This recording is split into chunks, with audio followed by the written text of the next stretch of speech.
हाँ जी,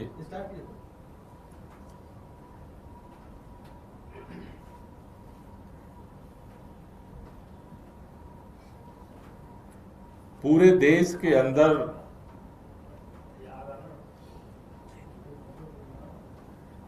ED party द्वारा लोकतंत्र की हत्या का जो महाअभियान चल रहा है वो दिन ब दिन लगातार घातक होता जा रहा है। पूरे देश में भारतीय जनता पार्टी जो आज पूरे देश के लोगों के जुबान पर ईडी पार्टी के नाम से चर्चित हो रही है, इस ईडी पार्टी ने एक एक करके विपक्ष की हर आवाज को कुचलने का, निर्ममता पूर्वक दमन करने का, लोकतंत्र को पूरी तरह से भारत के अंदर नेस्तनाबूद करने का जो महाअभियान चलाया है। गुजरात के अंदर कल उसका एक नया अध्याय देखने को मिला। गुजरात में आम आदमी पार्टी के धारासभ्य, आम आदमी पार्टी के डेडियापाड़ा से विधायक चैतर बसावा को एक फर्जी केस में 7 साल की सजा हो गई। सबसे दिलचस्प बात है, कल 2 निर्णय गुजरात के अंदर आए। एक भारतीय जनता पार्टी के वर्तमान में धारासभ्य हार्दिक पटेल के संदर्भ में, दूसरा निर्णय आम आदमी पार्टी के धारासभ्य चैतर बसावा के संदर्भ में। हार्दिक पटेल के ऊपर इसी भारतीय जनता पार्टी की सरकार और पुलिस की तरफ से देशद्रोह का मुकदमा लगाया गया, जब वो पाटीदार आंदोलन के समय उस आंदोलन का नेतृत्व कर रहे थे। बहुत सारे मुकदमे लगाए गए उस आंदोलन के दौरान, लेकिन जब वही हार्दिक पटेल भारतीय जनता पार्टी में शामिल होते हैं और भारतीय जनता पार्टी के धारासभ्य बनते हैं, विधायक बनते हैं, तो कल उनके ऊपर से देशद्रोह का मुकदमा भी भारतीय जनता पार्टी की सरकार वापस ले लेती है। और दूसरी तरफ आम आदमी पार्टी के विधायक चैतर बसावा भारतीय जनता पार्टी के सामने सरेंडर करने से मना कर देते हैं, तो उनको 7 साल की सजा हो जाती है मारपीट के मामले में। निर्ममता इस हद तक है, केवल चैतर बसावा को नहीं सजा हुई है, उनकी पत्नी जो अभी केवल 17 दिन के एक बच्चे की मां है,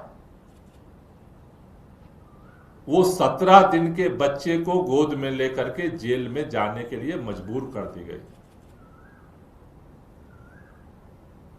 ये मानवता और निर्ममता की हद पार कर रही है ईडी पार्टी। देशद्रोह का मुकदमा वापस हो जाता है और मारपीट के आरोप में 7 साल की सजा हो जाती है। ये साफ दिखा रहा है कि आज इस देश के अंदर लोकतंत्र को पूरी तरह से कुचलने की किसी भी कीमत पर ईडी पार्टी ने ठान लिया है। लेकिन मैं विनम्रता से कहना चाहता हूं, सत्ता का अहंकार और सत्ता की ताकत को इतिहास में भी जनता ने तोड़ा है और भविष्य में भी तोड़ेगी। चैतर बसावा जब डेडियापाड़ा से विधायक जीते, उनके जीतने के बाद उनकी जीत को ये भाजपा की सरकार बर्दाश्त नहीं कर पाई और फर्जी मुकदमे लगा करके जेल में डाला गया। 2-2 बार जेल में डाला गया। नर्मदा जिले में जहां से चैतर बसावा विधायक हैं, इसी चुनाव से पहले लोकल बॉडी के 2-2 बार माननीय प्रधानमंत्री ने जाकर के सभाएं की, लेकिन पूरे गुजरात में नर्मदा के जिले के लोगों ने इसका जवाब दिया। दमन का जवाब वोट से दिया गुजरात के लोगों ने, नर्मदा जिले के लोगों ने। और पहली बार पूरे गुजरात में सभी जिलों में जहां भाजपा की सरकार बनती थी, इस बार इस दमन का जवाब वहां की जनता ने दिया और नर्मदा जिले में प्रचंड बहुमत से आम आदमी पार्टी की सरकार बनाई। आज जनता की उस आवाज को कुचलने के लिए, क्योंकि उनको पता है कि नर्मदा जिले में सरकार इसलिए बनी कि चैतर बसावा आदिवासियों के हक के लिए लड़ता है, उनके जल जंगल जमीन के अधिकार के लिए लड़ता है, उनके मान सम्मान के लिए लड़ता है, और इसलिए उसका बदला इस तरह से सजा दे करके सरकार ने कोशिश की है। इसका भी जवाब पूरी गुजरात की जनता देगी। नर्मदा विसावदर के बाद नर्मदा जिले में जिस तरह से जनता ने पूरी तरह से भाजपा का सफाया किया है, गुजरात के पूर्वी क्षेत्र में नर्मदा जिला है जहां से भाजपा को पूरी तरह से साफ किया जनता ने। इनके सारे सत्ता तंत्र और सारे गुंडे सारी ताकत और पैसा को दरकिनार करते हुए, और पश्चिमी छोर पर विसावदर है जहां की जनता ने उपचुनाव में इनको पूरी तरह से साफ किया था।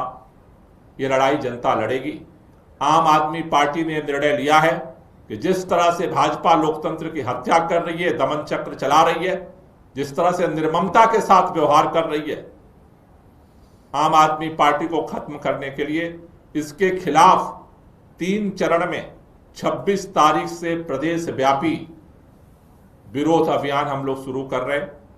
पूरे गुजरात के अंदर 26 तारीख को सभी जिलों में चैतर बसावा के समर्थन में सपोर्ट मार्च आम आदमी पार्टी निकालेगी।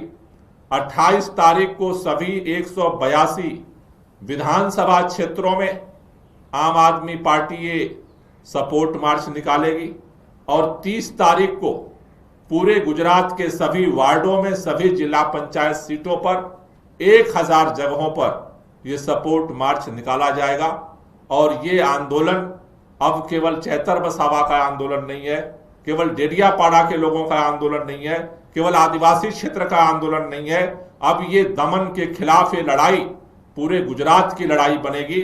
26 जून, जो इस देश में इमरजेंसी के काले दिन के रूप में जाना जाता है, 26 जून से आम आदमी पार्टी गुजरात में इसके खिलाफ, इस दमन चक्र के खिलाफ सपोर्ट मार्च निकालते हुए आंदोलन को तेज करेगी। Thank you. लेकिन 7 साल की सजा हुई है, उनकी सदस्यता जा सकती है कानून के अनुसार, क्या आम आदमी पार्टी कोर्ट का विरोध करेगी? निश्चित रूप से कानूनी तौर पर हाई कोर्ट में आम आदमी पार्टी अभी सभी कानूनविदों से सलाह ले रही है, और हाई कोर्ट में ऊपर की अदालतों में हम इसके खिलाफ जाएंगे, और हमें उम्मीद है कि वहां से कानूनी तौर पर भी सफलता मिलेगी। ये कि दूसरा मामला है, आपके पंजाब के मुख्यमंत्री भगवंत मान का एक कथित वीडियो सामने आया था। अब बीजेपी आरोप लगा रही है कि कल गुरुग्राम में 2 लोगों की गिरफ्तारी हुई है, और आरोप है कि सरकार के आदेश पे 2 अधिकारी आए थे और पैसे देकर वीडियो में कुछ छेड़छाड़ की बात कही जा रही थी। देखिए, जो ये फर्जी वीडियो बनाया गया पंजाब के मुख्यमंत्री भगवंत मान जी का, उसकी सारी सच्चाई सामने आ चुकी है। अब जब भाजपा का षड्यंत्र फेल हो गया तो बौखलाए घूम रही, कह रही है कि हमने गुड़गांव के अंदर जिससे रिपोर्ट बनाई गई थी पैसा दिया गया, दबाव बनाया गया। अरे फर्जी रिपोर्ट बनानी होती तो पंजाब में नहीं बन जाती क्या? पंजाब पुलिस को अपनी राज्य में वहां फर्जी रिपोर्ट बनाने की जगह गुड़गांव में भाजपा की सरकार जहां है वहां आने की क्या जरूरत थी? तो भाजपा के लोग षड्यंत्र तो करते हैं, लेकिन बौखलाहट में कभी कभी ऐसी बात करते हैं जिसका कोई सिर पैर नहीं होता है। तो इसलिए आप सब देख रहे हैं कि बंगाल के बाद पंजाब को लेकर से किस तरह से भाजपा बौखलाई हुई है। मैं भारतीय जनता पार्टी के नेताओं से कहना चाहता हूं, 100 षड्यंत्र कर लो, पंजाब के लोग आपके हर षड्यंत्र का जवाब देंगे और पिछली बार से भी ज्यादा प्रचंड बहुमत से पंजाब में आम आदमी पार्टी की सरकार बनाएंगे। सर, वहाँ पे हरियाणा पुलिस की तरफ से जो डिटेल दिया गया है, बीजेपी ने प्रेस कॉन्फ्रेंस में भी दिखाया है कि पुलिस अधिकारी पंजाब के जो है वो सीसीटीवी कैमरे में देख रहे हैं, सारा साजिश हुआ है उसका सबूत वो लोग दे रहे हैं। पंजाब के जिस होटल में हुआ उसका सीसीटीवी ग्रैब और सारा डिटेल जो इस पूरे मामले में पंजाब पुलिस की मदद कर रहे थे वही शिकायतकर्ता बन गए। क्यों बन गए? जो सारे अलग अलग पार्टियों से जीत करके संसद में आए थे वो भाजपा की जयकारा का नारे लगाने लगे। क्यों लगाने लगे? तो ये कोई नई बात नहीं है। पंजाब पुलिस को फर्जी रिपोर्ट बनानी है तो पंजाब के फॉरेंसिक लैब में बनवाना आसान है या गुड़गांव उसको आके बनवाना है? पंजाब पुलिस नहीं जानती है गुड़गांव में किसकी सरकार है, पंजाब पुलिस नहीं जानती है किसकी पुलिस है वहां। इसलिए ये जो सारे स्टेप बाय स्टेप जो षड्यंत्र हो रहे हैं, आज पंजाब के मंत्री को इन्होंने जेल में बंद कर रखा है, संजीव अरोड़ा को। क्यों बंद कर रखा है? केवल डराने के लिए। तो इसलिए मेरा कहना यह है कि कुल मिलाकर के एक लाइन, भारतीय जनता पार्टी को जो षड्यंत्र करना हो वो कर ले। पंजाब की जनता इतिहास में भी बड़े बड़े शासकों का, तानाशाहों का जवाब दी है और पंजाब की जनता इनके सारे षड्यंत्रों का जवाब देगी। सर, सिर्फ बीजेपी ही नहीं, वहां पे कांग्रेस पार्टी भी इस्तीफा मांग रही है। मुख्यमंत्री भगवंत मान का प्रगट सिंह ने अभी फिर से इस्तीफे की मांग की है। अकाली दल भी आप पे हमला कर रही है। तो आप वहां तीन तरफ से पॉलिटिकल अटैक का फेस कर रहे हैं, इस्तीफे की मांग हो रही है। देखिए, भाजपा भगवंत मान को मुख्यमंत्री बना नहीं सकती, कांग्रेस भगवंत मान को मुख्यमंत्री बनाने का समर्थन नहीं कर सकती, अकाली भगवंत मान को मुख्यमंत्री बनाने का समर्थन नहीं कर सकते। ये सारे क्यों बौखलाए हुए हैं? क्योंकि पंजाब की जनता भगवंत मान को फिर से प्रचंड बहुमत से मुख्यमंत्री बनाने जा रही है। तो उनका इस्तीफा मांगना और क्या करे, वो भगवंत मान का समर्थन तो नहीं कर सकते। जनता क्या चाह रही है? जनता भगवंत मान को मुख्यमंत्री चाह रही है। क्यों चाह रही है? क्योंकि भगवंत मान ने पंजाब की जनता के लिए वो काम किया आजादी के बाद से ना तो अकाली की सरकार कर पाई, ना कांग्रेस की सरकार कर पाई, और भाजपा की सरकार तो दूर दूर दूर तक बनने की कोई उम्मीद नहीं। सर, एक सवाल मेरे तो, चुनावी साल है, बहुत कम समय रह गया पंजाब में, और इस तरह से बेअदबी का मामला जिस तरह से उठ रहा है, हर पॉलिटिकल पार्टी इसका विरोध कर रही है, भगवंत मान जी के इस्तीफे की बात हो रही है, आप लोगों को लग रहा है कि चुनाव में इसका नुकसान होगा? आम जनता में क्या मैसेज जाएगा इस बात को लेकर, खासकर पंजाब? आम जनता को साफ मैसेज है, आम जनता को साफ मैसेज है कि पहली बार आम जनता के लिए काम करने वाला मुख्यमंत्री मिला है, जो उनके लिए सोचता है, उनके लिए काम करता है। वो कोई सरकार न कर पाई है, न कर सकती है। ये साफ मैसेज है और इसलिए सभी पार्टियां बौखलाए घूम रही हैं। Thank you.